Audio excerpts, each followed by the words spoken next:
Okay, so this time we're diving into some seriously thought-provoking stuff with Salvianus and his ideas about inheritance in 5th century Rome.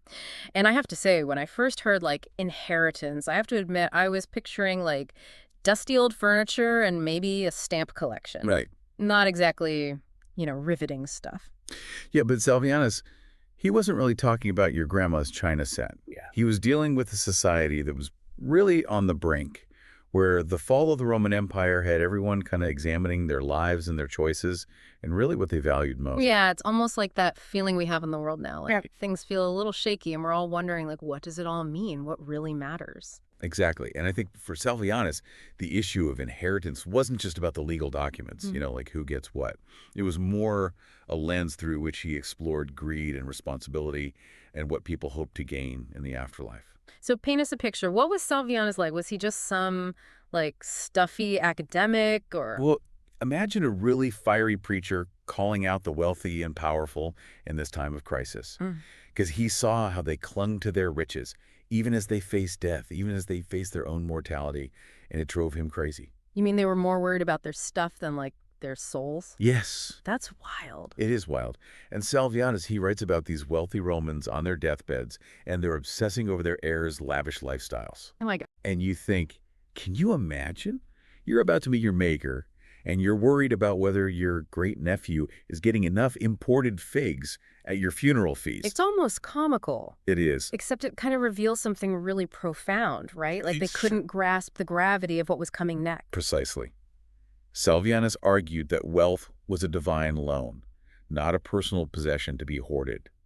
And he believed it was meant to be invested in good works, in helping others, as a way to earn spiritual returns. So it's like you're building an afterlife portfolio. Yeah. But instead of stocks and bonds, you're investing in, like, acts of charity and kindness. Exactly. And this wasn't just about getting into heaven, but about securing a good position there. Mm. So your earthly deeds, they determined your status in the afterlife. It's like a cosmic ladder. And your generosity and your compassion all add up to help you climb higher. Okay, I'm starting to see why you thought Salvianus would resonate with me.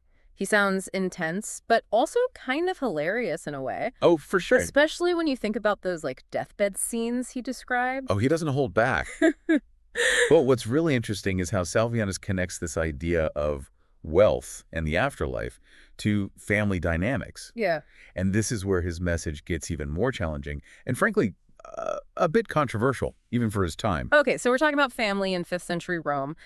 I have a feeling this isn't going to be your typical, like, honor thy father and mother kind of advice. This is Salvianus after all. Right. You're catching on quick. Yeah. Remember that whole cosmic ladder thing? Yeah. Well, Salvianus believed that nothing, not even family, should come before your relationship with God.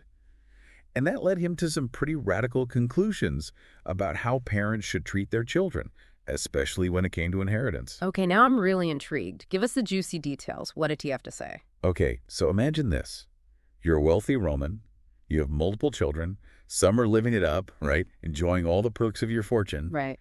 But others have chosen a more, pious path, dedicating themselves to the church. Okay. Salvianus argued that favoring your wealthy children in your will, simply because they're your flesh and blood, was a grave mistake. So he's saying you shouldn't reward your kids just because they're your kids, especially if they're not living a life that's, like, aligned with God's teachings. It's pretty bold. Oh yeah, bold is an understatement. He even suggested that parents should consider cutting off their wealthy, materialistic children from their inheritances altogether, What? especially if it meant those resources could support the church or those in need. Wow. Talk about tough love. I mean, I get it. You're trying to live a good life. You're trying to make sure that your soul is in good standing. But to potentially, like, disinherit your own child, that's a hard pill to swallow. It is. But Salvianus believed that true love for your children meant guiding them towards salvation, even if it meant making really difficult decisions. And he felt that parents were too often blinded by, their love for their children, Yeah. prioritizing their earthly comfort over their spiritual well-being. Yeah. And I bet he had some choice words for people trying to justify their actions. Like, did he have any specific examples of these, like, excuses he would hear? Well, absolutely. He would hear things like, "But I have a duty to provide for my children. I have to leave them enough to maintain their lifestyle." Uh-huh. And Salvianus would counter that with, like, what good is a comfortable lifestyle if it costs them their soul? Ouch. Good point. It's like he's saying, sure, leave them your villa and your gold, but don't be surprised if they end up on the wrong side of that cosmic ladder because of it. Exactly. Yeah. And it wasn't just about providing for children. He also challenged those who claimed their heirs would use their inheritance for good, arguing that true generosity came from a place of genuine compassion, not a desire to appease one's conscience or gain social recognition. So if Salvianus were to, like, drop into our century, what do you think he'd make of our modern inheritances? I'm not talking about grandma's china here, but the bigger picture stuff. Oh, that's a fascinating question. Can you imagine him trying to get his head around, like, social media empires and digital currencies? Right. The whole concept of a carbon footprint, I think he'd be blown away by the scale and complexity of it all. Yeah. But at the core of it, isn't it still about values?